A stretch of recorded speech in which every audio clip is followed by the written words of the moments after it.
Zeitgeist, from the German Spirit of the Age, is an immensely popular movie that can be viewed all over the internet. It has millions of hits and has extreme popular appeal, especially to those who are into a good conspiracy theory.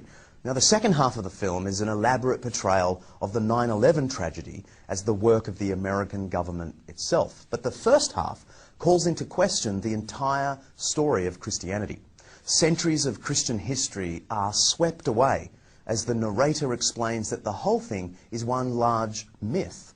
Large historical claims are made that, if true, do mean it's all over for those wanting to place any hope in Jesus as someone relevant to today.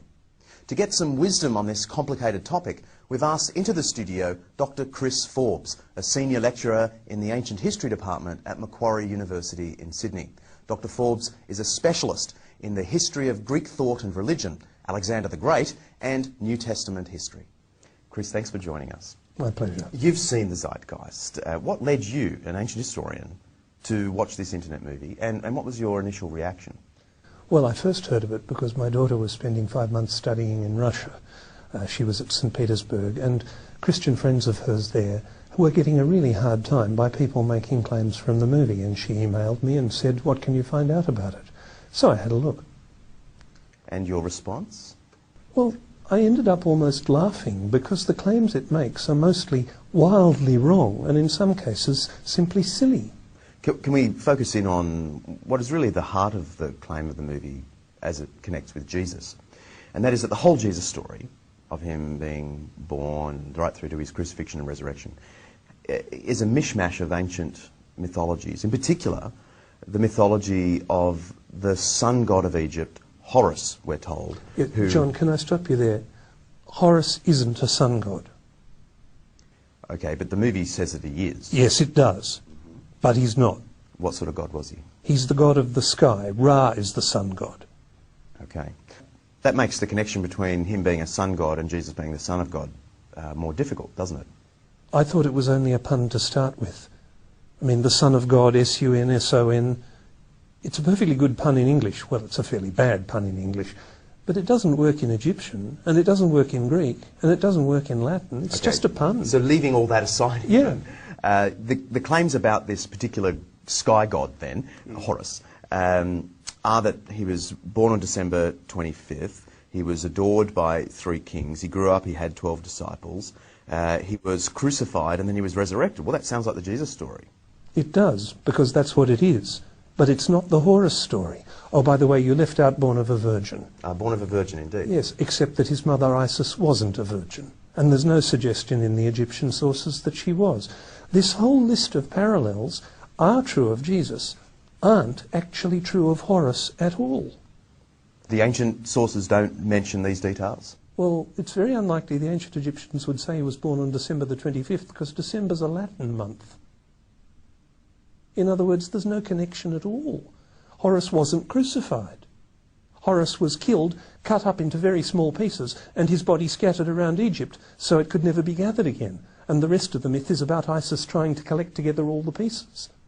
I guess the punchline of the Zeitgeist movie, as it connects with Jesus, is that because the Jesus story is just a mythical construct, which you're saying it isn't, the movie is saying he didn't exist. He's not a historical figure. Does that have currency in serious historical research today? No, there's no serious question for historians that Jesus actually lived.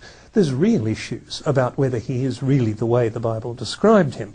There's real issues about particular incidents in his life. But no serious ancient historian doubts that Jesus was a real person, really living in Galilee in the 1st century. The movie, in its list of references, if you get the transcript, some characters pop up, some scholars pop up, and it gives this sense that it is an authoritative movie, like Gerald Macy, G.A. Wells. Gerald Macy, English poet and amateur Egyptologist. Not an expert, not an academic, not actually an historian at all. G.A. Wells, an academic, yes, professor of German literature, writer of popular books, trying to claim that Jesus is a myth. But he's not a historian.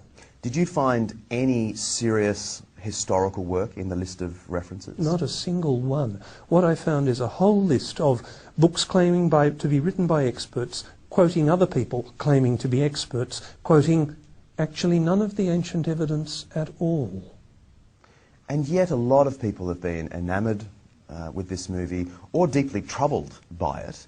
What is your advice to them? Can I be awfully blunt? Don't believe everything you see on YouTube. Given that this interview will also be on YouTube, have you got any further advice for them? Yes. Check references. Go looking for ancient evidence. If somebody claims something about Horus or Mithras or Dionysus, if they're only quoting another modern author, or in the case of Massey, someone writing in the 19th century, that's not good enough. What historians want to know is not do you quote historians, they want to know can you quote ancient evidence. And there's simply no ancient evidence that Horus or Mithras or Dionysus was born on the 25th of December, born of a virgin, crucified. The ancient stories simply don't say that about them. So the parallels with Jesus just collapse. Thank you for joining us. My pleasure.